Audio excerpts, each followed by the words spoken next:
and we're getting ready to talk about handling of trust accounts. And there's actually just one thing I want to say to you about these. I just need to say it very specifically, okay? Can everybody find where we are? Constance, why don't you have your thing in your hand? You look like you were at rapt attention, but you didn't have. You got it. It's going straight into the, when do you test? When do you test? No, when do you test? Saturday. Okay, good. You're going to be all prepared up. So here we go. Handling of trust money. And again, I don't think we're going deep depth in this. Are we all, Lisa? Okay. That's bad. What has been recorded? I haven't been paying attention to what I was saying. I was going to ask you a question, but I don't want to do it on that. Go ahead, Constance. This is Constance speaking. You got a question? I'm trying to figure out the best way to remember all of the formulas. Okay. Because I really feel half the time when I get my ass here when you start math, and I know it, and I'll be like, oh, no, that's the wrong formula. There's just so many. You know the best way to remember things is, for you and I? We need to go get a DeLorean, a flux capacitor, and go back in time 30 years to when our brains were 21. And if we were to do that, it would make it dramatically more simple for us to remember these formulas. I want to go on the right. Were you here Friday? Yes. Okay. And you've got those two handouts that I gave you. Yeah. Every time that you're going over one of these problems, ask yourself, do you understand what it is you're looking for? Remember our goal for you, and to be honest with you, yours is, I'm just talking to Constance now, don't listen to this anybody else. You only have to pass the state side of the exam. So realistically, you're talking about the qualifying problems, the valuation problems, and remember all the qualifying problems have the exact same T on them. The valuation problems, realistically, you're talking CMA, maybe the income approach, okay? So don't beat yourself to death about things that you don't need to know. Go to The expense. go to Appendix A and look under the state section and just notice the math that's there. Don't think about studying anything else at this point unless you just want to for private purposes. She's in a little different situation than most of you are. Okay, now we can start the videotape. So anyway, the handling of the trust monies, not deep, but specific, okay? I want you to pay attention as I'm going over this next category about the difference between the word receipt and contract, or maybe acceptance, okay? Because when we're talking about trust monies, here's what we all know. Trust money must be in the bank within how many days? 3 days. 3 days. Well, have you ever thought about 3 days from when? See, that's what we're getting ready to talk about. It's easy to say 3 days, but now we're going to talk about when. So let me read the basic deposit rules. I'm looking at 3A, basic deposit rule, within 3 days of receipt for cash or rent payments. Will you go back and will you please underline the word receipt? Within 3 days of receipt, if it's what? Cash or a rent payment. Now, I'm going to come back and I'm going to talk about that, but before I do, I'm going to give you something to compare it to. So go down to the next part of that rule, and it says, within 3 days of contract, what? Acceptance for earnest money and security deposits, okay? So clearly the words we're talking about are acceptance versus receipt. Now notice it said the basic rule has to do with, what if it's cash? If someone gives you cash and it's going to go into a trust account, it must be in the trust account within 3 days of what? The time it touches your grubby little hands, okay? And so what I mean by 3 days is, what is today? Today is Monday, okay? And so tomorrow would be day 1, Wednesday would be day 2, Thursday would be day 3 by end of business. There's your 3 days, okay? Obviously, since we're talking about a trust account, Saturday and Sunday wouldn't count. So if we got it on Thursday, it'd be Friday, Monday, Tuesday, okay? Start counting with the next day. Within 3 days of receipt if it's cash.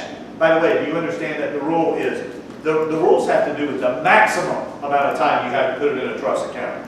My advice to you is if you're ever a broker in charge and you get cash, then you get it in the trust account when? Right. Immediately, no greater than 3 days. Hi. Not just a question because you put me on the spot as I raise my hand. 3 days, is that business days or is that bank? business. When we're talking about the trust account, think of it as banking days, okay? So Monday through Friday. No. Monday through Friday. Okay. The only time we're ever going to count the Saturday thing is when we're talking about the TRID requirements. Okay. You remember talking about that? Yeah. So Monday through Friday when we're talking about deposits of trust monies, okay? Again, keyword here is receipt. Now, again, let me give you something to compare to. Notice that it said if it's a earnest money or security deposit and something other than cash, what might you give as a security deposit or a earnest money that's something other than cash? Could be a check, right? You could put that check into the bank immediately.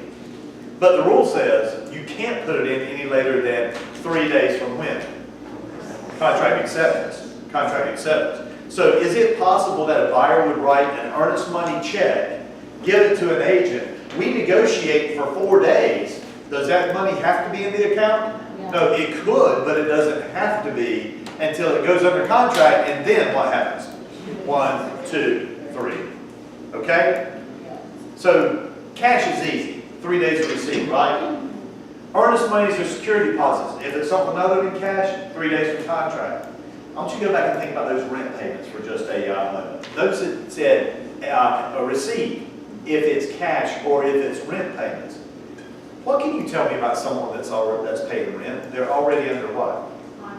They're already under contract. That's why rent payments, regardless of whether it's cash or a check, follow the same rule, 3 days from the day that you actually received it. Okay? Let me ask you this question. A buyer, for some reason, makes an offer and they put up $1,000 cash. They literally count 1, 2, 3, 4, 5, 6, 7, 8, 9, 10 $100 bills. They hand them to you. Okay? You're negotiating for 6 days. Where's the money? It should be in cash. It's cash. Because it's cash, it needs to be in the trust account immediately or no greater than 3 days from receipt. So is it possible that money could be in the trust account before you ever go under contract? Yeah. It absolutely is, because remember, the rules had nothing to do with how early you can put them in.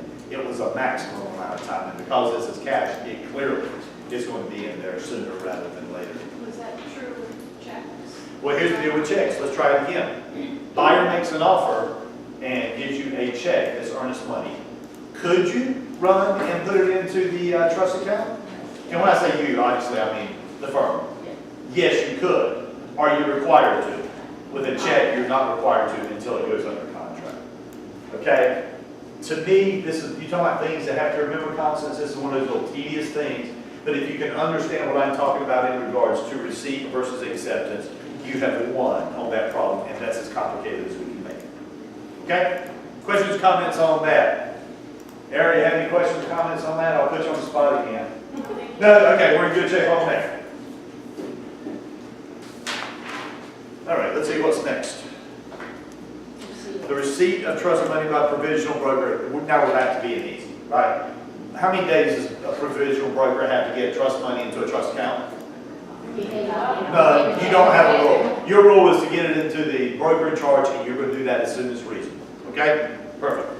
Oh, handling option money and due diligence. This is one of the reasons that I took a break before lunch, just to make sure we had a chance to talk about this. Handling option money and due diligence fee. I have some advice for you. I would learn due diligence fee, and then I would just simply say option money is the same way. Okay? Because have we talked about due diligence fees? Yeah. Have we talked about options? Not much. Not much. So let's talk about it. Due diligence fee. Who is the check made out to on due diligence fees? How about an option? Seller. When does that become the seller's money? When does due diligence fee become the seller's money? I'm actually looking for a specific word here which you might not get, but I will come back and bring it together. Scared you away now when I said a specific word. See, I knew all of you were going to say contract. Do you remember the word effective date in the contract, which is basically when the contract is formed? Okay? So the due diligence fee becomes the seller's as of the effective date, capital E, capital D, defined as the date the offer was made, accepted, and communicated back to the offering party. Okay? So in other words, could the seller go spend that money? Yes. I'm not recommending that he do it, but absolutely. The minute it goes under contract, that's his. Whether the buyer decides to go through with the transaction or not, that's the seller's money, so they can go spend it. Not like trust money, which has to sit over here, right? So in regards to the due diligence fee, it's made out to the seller, and it becomes the seller's the minute that they go under contract. Is the buyer going to get the due diligence money back? I didn't mean to ask a trick question, but I did. I did not mean to ask a trick question, but I did. So let's discuss this. Typically speaking, the buyer got what he paid for, the opportunity to do the due diligence. But if he closes, what happens to the due diligence money? He gets a credit for it at closing, so you can say he got it back that way. Okay? If the buyer walks away during the due diligence period, do they get their due diligence money back? No, but do they get their earnest money back?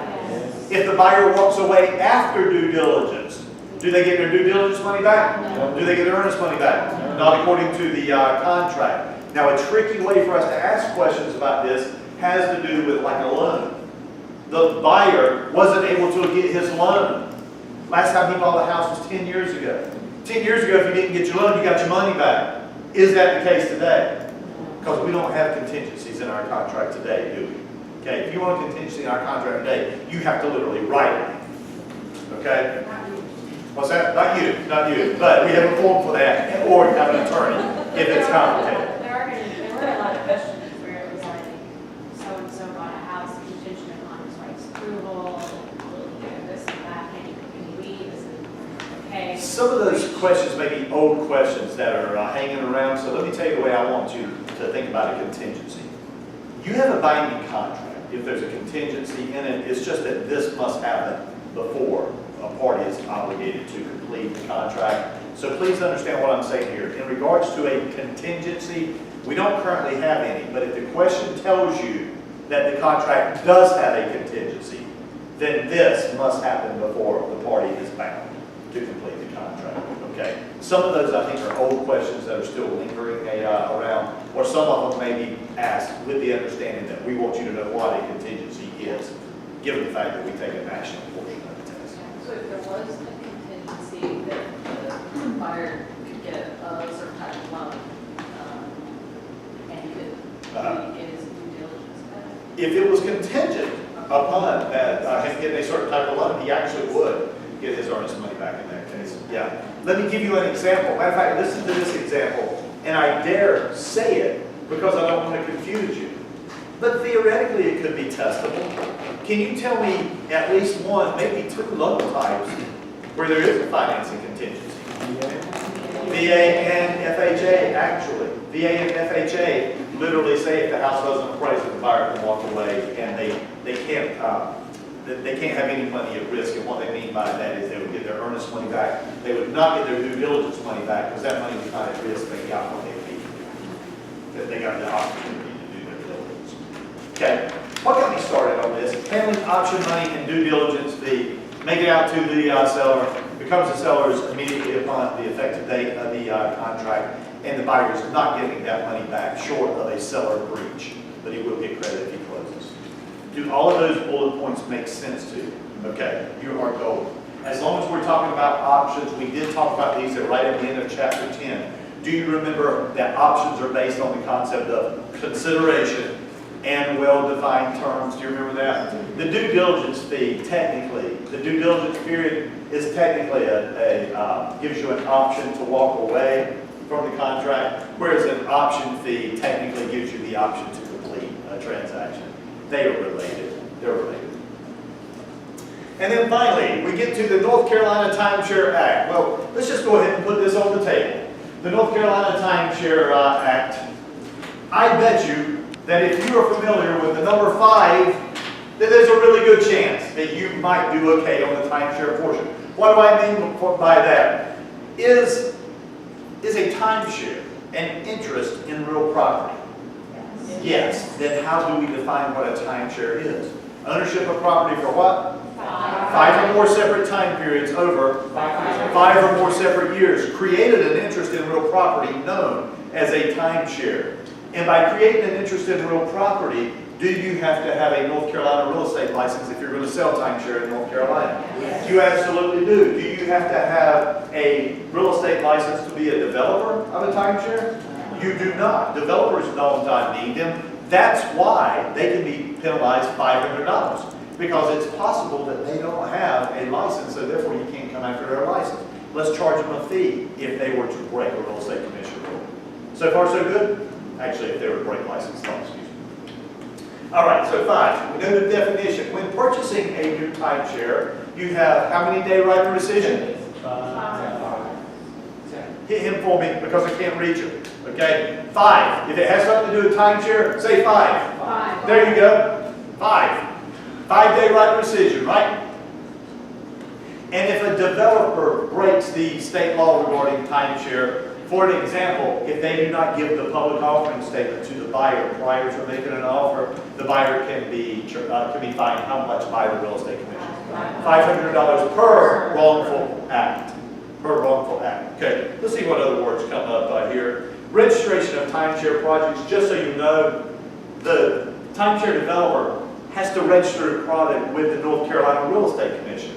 And they pay fees for doing this. And every year, they pay fees to re-register their timeshare project, okay? Again, it's part of how the Real Estate Commission generates income. Back when this law was passed years ago, that was one of the stipulations, is that timeshare developers register with the North Carolina Real Estate Commission so someone has oversight, okay? License requirement, we talked about that. Developer's obligation to record a timeshare. Rather than you stay up late at night thinking about this, why would a developer be obligated to record a timeshare instrument? Because of contract. It's real property, right? It's real property. It needs to be in writing. It needs to be recorded. So boom, let's just follow the same rules on that. Escrow requirements. Victor, I'm going to give you a chance here to redeem yourself. Give you a chance to redeem yourself here. You have a 5-day right of rescission, right? Because of that 5-day right of rescission, the developer has to follow a rule. And that rule says if an offer was made, you went under contract, and there was earnest money deposits, the developer must keep that money in their trust account. Oh man, they beat you to it. I was trying to set you up. At least 10 days. How do I think about it? I don't know if this is true or not, but the way I think about it is, you had 5 days to cancel. So that gets the time for the communications to occur, gives an additional 5 days. So developer, don't release that money prior to the 10th day to any person other than whom? Who's the only person that they can release it to before the end of the 10th day? The buyer. The buyer, they could. I mean, if they want to give it back to you earlier, that's fine. But that's the only entity that they can release it to.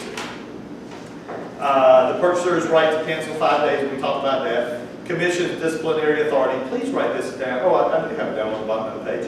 Do you see the words registrar and project broker? There were, well, let me just tell you the only things you need to know about those. With these timeshare projects, the registrar is the one that records the documents. They make sure that all the documents are recorded. You bought a timeshare, you have a right to have it recorded. The registrar takes care of that. The project broker supervises timeshare salespersons. And listen, this is one of the only places that salesperson still applies in North Carolina. We call timeshare salespeople, regardless of whether they're PBs or bigs, or brokers, for that matter. Project brokers supervise timeshare salespersons. What does a project broker sound like to you? It's sales, like a big. The project broker is basically a big for timeshare. We just don't call them big, we call them project broker. Okay. Registrar records, project broker supervises all timeshare salespeople, and both of these positions must be in place before the developer can offer property for sale. No, I think I'm going to get one meeting. It's part of the public offering statement. It would be recorded as part of the public offering statement. I didn't go into deep detail about what's in the public offering statement, but it includes the project itself, including plat maps and stuff like that. When the amenities are going to be available. The most important thing the public offering statement tells you is about your 5-day right of rescission. Okay. And the registrar is just, they record the timeshare instruments. Okay. And they have to be employed literally before they can start selling any of the projects, before the developer can start selling any of the projects. They have to have. Yeah, they have to have a registrar and a project broker before they can offer it for sale. What, Andrew? How do you answer that? Okay, perfect.